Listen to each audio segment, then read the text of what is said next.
नमस्ते दोस्तों। आज चारों तरफ पीला रंग छाया हुआ है क्योंकि आज है वसंत पंचमी। ऋतुओं का राजा वसंत का आगमन हो चुका है। तो चलिए मेरे साथ करते हैं इस व्लॉग में वसंत पंचमी की शुरुआत। तो मॉर्निंग में मैं सबसे पहले सुबह उठी, मैंने अपने बालों को समेटा, बालों को समेट के फिर मैंने लाइट जलाई, फिर मैं गई बाहर की तरफ कि बाहर का मौसम कैसा हो रहा है ये चेक करने के लिए। फिर देखा गेट पे गाय इंतज़ार कर रही थी रोज़ की तरह। यहाँ पर रोज़ मेरी सासू माँ आके इसको रोज़ रोटी खिलाती थी, तो आज मैं उनका काम कर रही हूँ। मैं थोड़ा लेट उठती हूँ, मम्मी पहले उठती हैं। फ़िलहाल के लिए वो गाँव गई हुई हैं इसीलिए। फिर यहाँ मैं चली झाड़ू लगाने। तो सबसे पहले मैंने लगाया पूजा वाले घर में झाड़ू, फिर लगाया अपने कमरे में झाड़ू। झाड़ू को देखकर जज मत करिएगा, क्योंकि ये झाड़ू मुझे बहुत पसंद है, क्योंकि ये पतली है, कहीं भी कोने में घुस जाती है तो और सारा कचरा भी निकल जाता है इससे, तो मैं इसीलिए ज़्यादातर इसको यूज़ करती हूँ।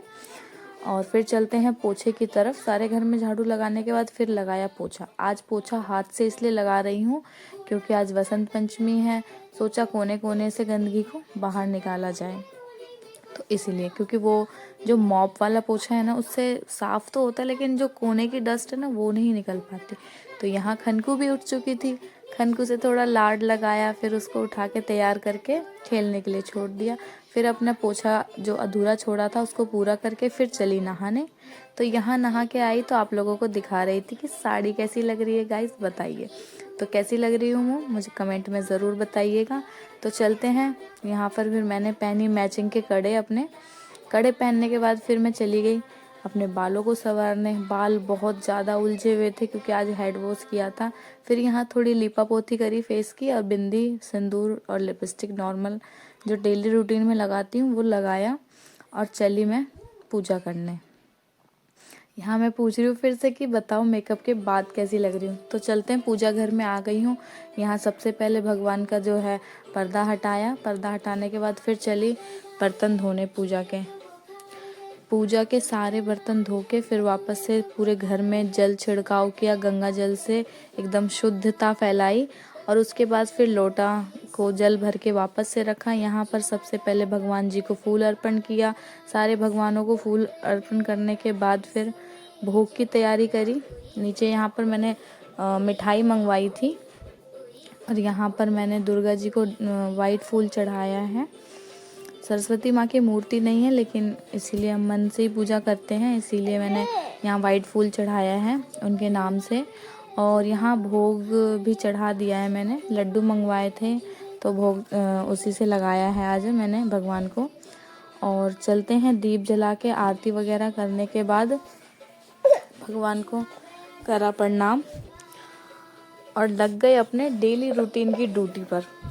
तो अब किचन में चलती हूँ। यहाँ पर मैं बनाने जा रही हूँ खाना, क्योंकि घर के कामकाज में काफ़ी लेट हो चुका है, इसलिए मैं कमर कस के जल्दी से तैयारी कर रही हूँ ताकि जल्दी से खाना बन चुके। यहाँ पर मैंने दाल पहले से ही चढ़ा दिया था ताकि वो आधा पक चुका है, अभी थोड़ा और टाइम लगेगा।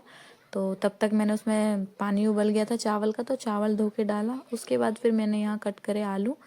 बेठी से आज इसलिए काट रही हूँ क्योंकि मेरा हाथ चाकू पे नहीं चलता जल्दी, इसलिए मुझे जल्दी जल्दी काम करना था, तो फिर मैंने इससे काट लिया। और यहाँ आलू कट चुके हैं। दाल का तड़का लगाने के लिए मैंने लहसुन के जो कुछ पत्ते होते हैं वो, और थोड़ा सा साबुत लहसुन को भी काट लिया है बारीक से। अब मैं तड़का पहले लगाऊंगी दाल में। तो कढ़ाई को चढ़ाइए, कढ़ाई गरम किया, उसमें तेल डाला, जीरा और लाल मिर्च और तेज़पत्ता डालने के बाद यहाँ पर लहसुन डाला। जब लहसुन गोल्डन ब्राउन हो गया तो मैंने उसके बाद लहसुन के जो पत्ते थे वो डाला।